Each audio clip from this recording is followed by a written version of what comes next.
বুড়ি বললে, রোসো, আমি আগে নাতনির বাড়ি থেকে মোটা হয়ে আসি, তারপর খাস।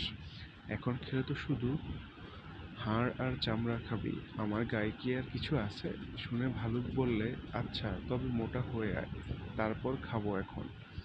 এই বলে ভালুক চলে গেল। বুড়িও আর খানিক দূরেই তার নাতনির বাড়ি পৌঁছল। সেখানে দই আর ক্ষীর খেয়ে খেয়ে এমন মোটা হলো যে কি বলবো, আর একটু মোটা হলেই সে ফেটে যেত।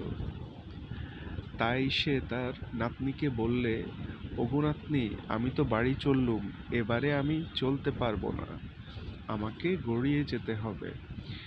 আবার পথে ভালুক, বাঘ, শিয়াল হাঁ করে বসে আছে, আমাকে দেখতে পেলেই ধরে খাবে। এখন বলো দেখি কি করি?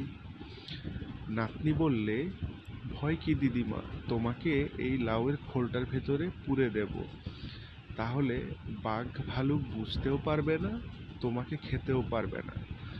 বলে সে বুড়িকে একটা লাউয়ের খোলের ভেতর পুরে তার খাবার জন্য চিড়ে আর তেঁতুল সঙ্গে দিয়ে হেঁইয়ে বলে লাউয়ে ধাক্কা দিলে, আর লাউ গাড়ির মতন গড়গড়িয়ে চললে।